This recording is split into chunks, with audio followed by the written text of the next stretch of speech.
Assalamualaikum warahmatullahi wabarakatuh. Yang terhormat Ibu Rika Henda, SE, M, ACC, AK, sebagai dosen pengampu akuntansi minyak dan gas. Sebelumnya perkenalkan, kami dari kelompok 4 akan mempresentasikan materi kami yang terkait biaya perolehan dari properti yang belum terbukti di bawah upaya yang berhasil dan biaya eksplorasi tanpa pengeboran di bawah upaya yang berhasil. Perkenalkan, saya moderator, nama Muhammad Ihsan Hidayatullah, anggota 1 Nadia Putri Maharani, 2 Muhammad Farhan, dan yang terakhir Muhammad Irsyad. Pertama yaitu materi tentang biaya perolehan dari properti yang belum terbukti di bawah upaya yang berhasil. Biaya perolehan dari properti yang belum terbukti di bawah upaya yang berhasil adalah biaya pengeluaran yang berhubungan dengan hak untuk memperoleh suatu area yang terlebih dahulu harus diakuisisi. Properti dapat diperoleh dengan metode sewa, pembelian, serta imbalan. Penyewa adalah metode yang paling umum untuk memperoleh properti dengan adanya bonus sewa. Bonus sewa merupakan jumlah yang diberikan oleh penyewa kepada pemilik kepentingan mineral melalui pengaturan sewa. Properti juga dapat diperoleh melalui pembelian hak mineral atau pembelian bunga biaya. Properti yang dibeli dengan imbalan, properti yang diperoleh termasuk kepentingan mineral atau di bawah tanah dan hak atas tanah di permukaan.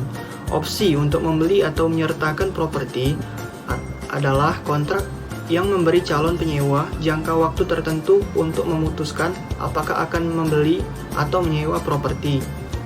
Kemudian biaya perolehan, biaya yang dikeluarkan untuk memperoleh suatu area. Biaya ini harus dikapitalisasi pada saat terjadinya biaya.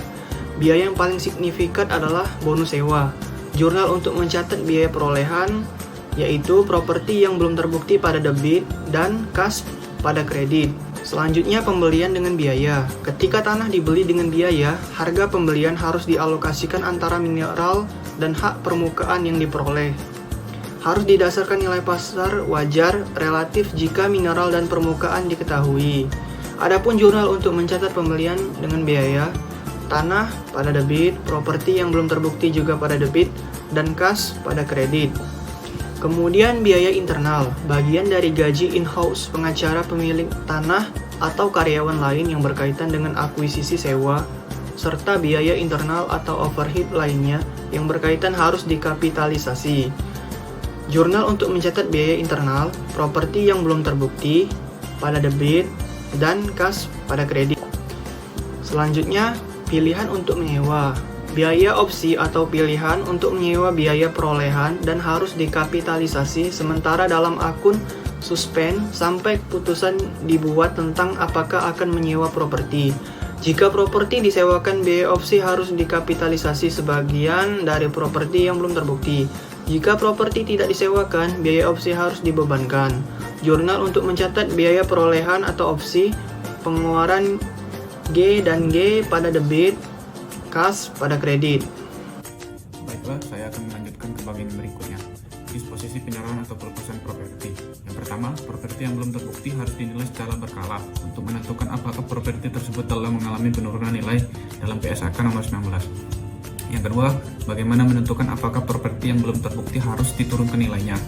Yang ketiga, jika hasil penelitian menunjukkan properti telah mengalami penurunan nilai, kerugian harus diakui dengan menyediakan penyisian penilaian. Yang keempat, dalam menentukan signifikasi terdapat beberapa faktor, diantaranya biaya properti, ukuran perusahaan, jumlah sewa yang belum terbukti yang dimiliki, serta keseluruhan portofolio properti perusahaan yang belum terbukti dipertimbangkan.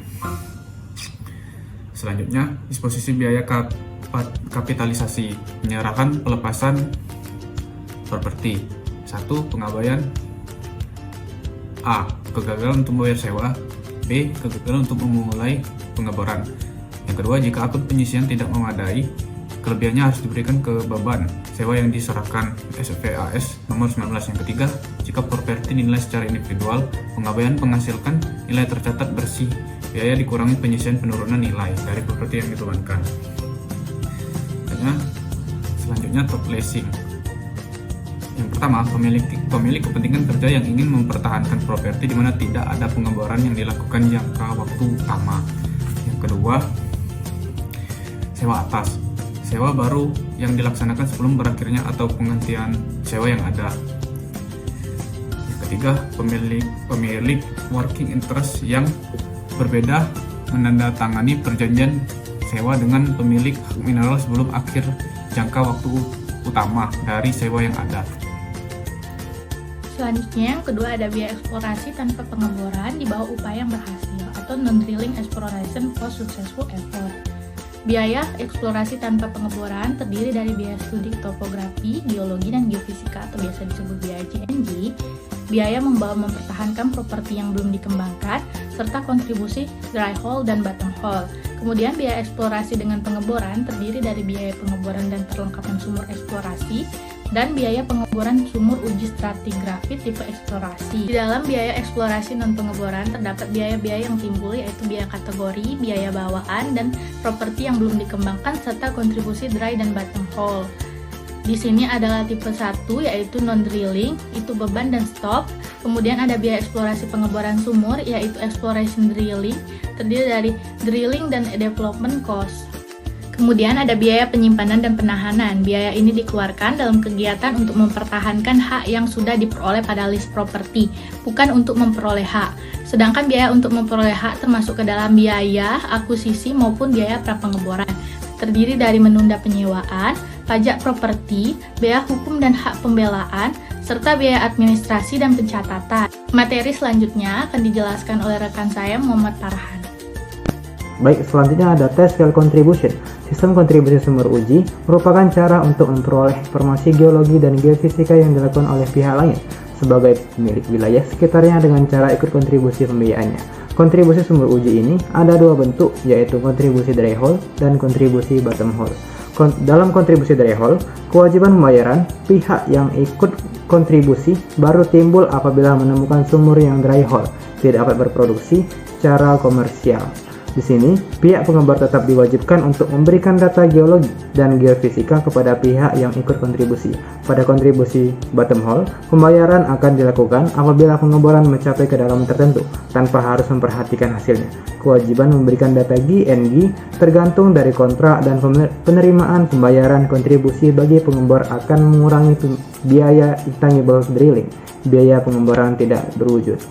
Selanjutnya ada peralatan dan fasilitas dukungan. Peralatan dan fasilitas pendukung mungkin tidak berhubungan langsung dengan satu lapangan atau reservoir, tetapi diperlukan untuk kegiatan eksplorasi, pengembangan, dan produksi yang efisien.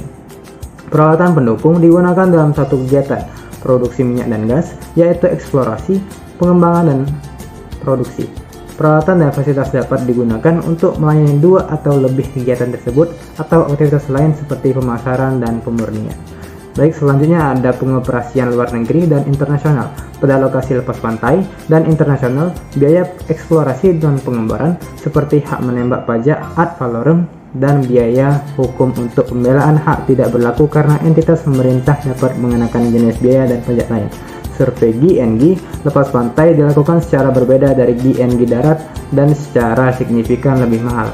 Hal ini tergantung atas kontrak. Baik, sekian presentasi dari kelompok kami. Wassalamualaikum warahmatullahi wabarakatuh.